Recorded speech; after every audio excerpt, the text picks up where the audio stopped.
Bismillahirrahmanirrahim. How are you students? I hope you are all fine. अच्छा बच्चों, हम लोगों ने एडिशन, सब्ट्रैक्शन और जो हमारे पास डिवीजन था उसको हम लोगों ने ख़त्म कर लिया है, ठीक है। उसके बाद जो हमारा टॉपिक है वो क्या है, नंबर पैटर्न्स। अच्छा, आप लोगों को पता तो है नंबर्स तो हम लोग डिजिट्स को बोलते हैं, लेकिन पैटर्न हम लोग किसी चीज के तरीकों को बोलते हैं, ठीक है। जिस तरह से मैंने लिखा है, number patterns means numbers arranged in a special rule. इसका क्या मतलब है कि हमारे पास नंबर्स जो अरेंज्ड होते हैं, ठीक है, किस चीज में, या तो स्पेशल रूल में या किसी ऑर्डर में, ठीक है। जो नंबर हमारे पास अरेंज होता है किसी स्पेशल रूल में या किसी ऑर्डर में, और हमें उसमें क्या फाइंड करना होगा, हमें उसमें क्या मालूमात हासिल करनी होगी, and we have to find what comes next, ठीक है, बाय अंडरस्टैंडिंग द रूल। हम लोग उस रूल को पहले गौर से देखेंगे कि ये रूल हमारे पास कौन सा है, उसको अंडरस्टैंड करेंगे, ठीक है। तो हमें पता चलेगा कि इस नंबर के बाद नेक्स्ट नंबर कौन सा आ रहा है, या दो नंबर्स है उनके बीच में कौन सा नेक्स्ट नंबर आ रहा है, ठीक है। लेकिन हमें तब पता चलेगा जब हम लोग उस ऑर्डर को, उस रूल को, ठीक है, अरेंज करेंगे। फॉर एग्जाम्पल, आपको अगर मैं एग्जाम्पल दे दूं, ठीक है, कि एक लड़का है और वो जो है डेली कुरान पढ़ रहा है, लेकिन उसने मंडे को जो है, ठीक है, मंडे को उसने क्या पढ़ा, उसने 3 सिपारे पढ़े, ठीक है। कितने पढ़े? 3। और ये किस दिन पे उसने पढ़ा? मंडे, ठीक है।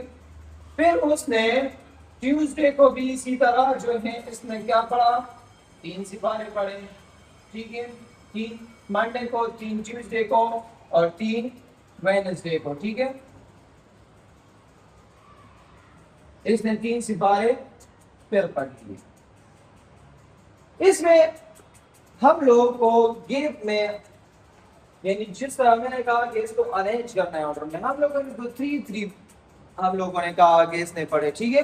लेकिन हम लोग इस 3 की जगह पर हम लोग क्या लगाएंगे, फॉर एग्जाम्पल 3 है तो 3 के बाद 6, ठीक है। फिर इसके बाद हम लोग क्या लगाएंगे, 9 लगाएंगे। क्यों?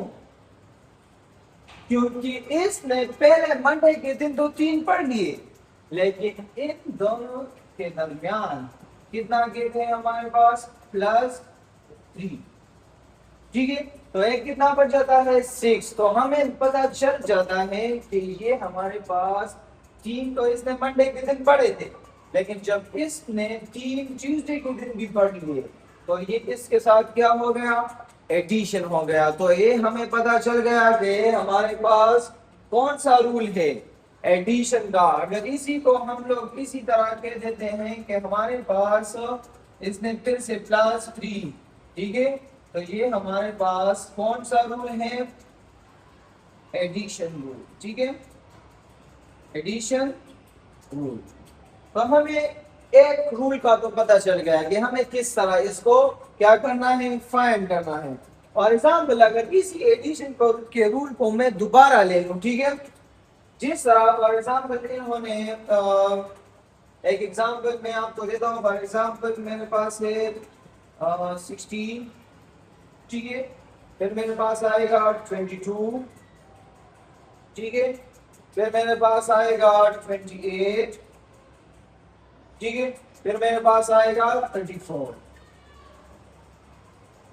तो हमें पहले पता नहीं है कि हम लोगों के पास ये कौन सा रूल है, लेकिन जब हम लोग इसके दरमियान वाले गैप को देखते हैं, इसके दरमियान, इसके दरमियान और इसके दरमियान कितना गैप आ रहा है, कितना फासला आ रहा है, 16 मतलब 6 + 6 22, ठीक है।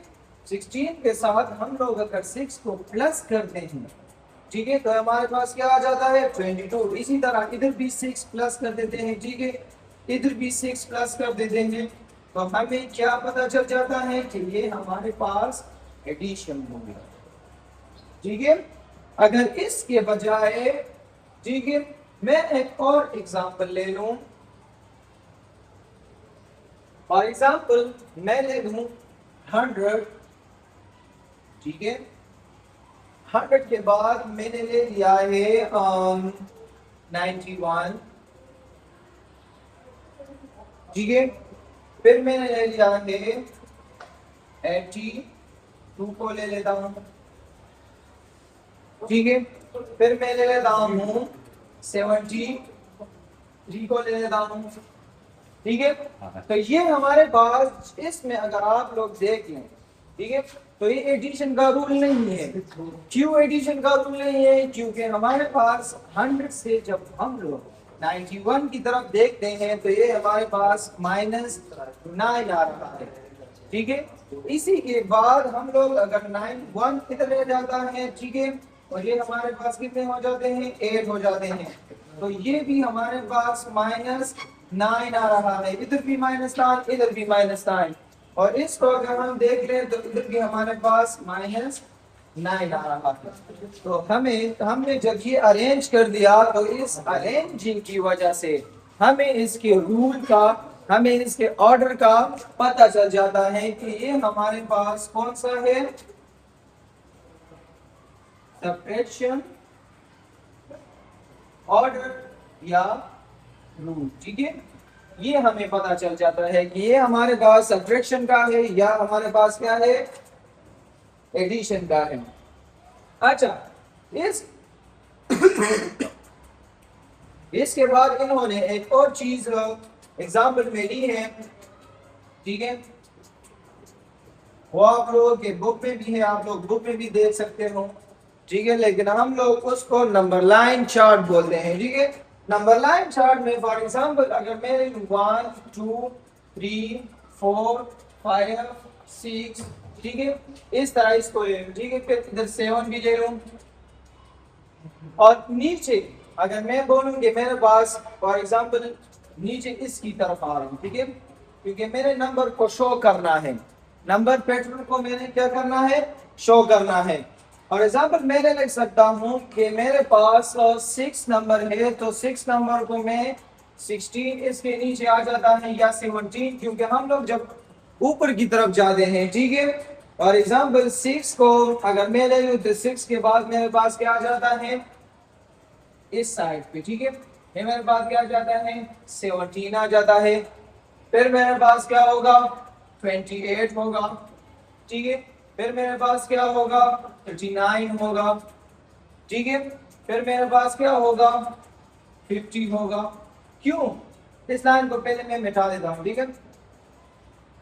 ये हमारे पास क्यों इस तरह सीक्वेंस में आ रहे हैं, क्योंकि हमें पता है कि जब हम लोग नंबर पैटर्न को शो करते हैं तो हमारे पास इक्वली गैप आ रहा होगा। जब इधर 6 है, ठीक है, तो इधर हमारे पास जो है 5 भी है, तो ये एक जो है हमारे पास क्या हो, 1 3 इसी तरह सारी चीजें आ रही है।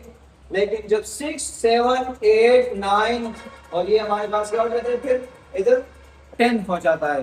तो हमें पता चल जाता है कि हमारे पास इसमें कौन सा रूल हुआ है, एडिशन का हुआ है, सब्ट्रैक्शन का हुआ है, ठीक है, या डिवीजन का रूल हुआ है। जिस तरह से पहले मैंने आप लोगों को ऑर्डर और रूल को समझा दिए कि हम जब नंबर्स को अरेंज करते हैं तो हम लोग उससे हमें पता चल जाता है कि ये हमारे पास कौन सा ऑर्डर है या कौन सा रूल है, ठीक है बेटा। अच्छा, अगर इसमें आप लोगों को कुछ भी समझ में ना आया हो तो आप लोग ऑनलाइन सेशन में फिर मुझसे क्वेश्चन पूछ लें, ठीक है, इंशाल्लाह। अस्सलाम वालेकुम।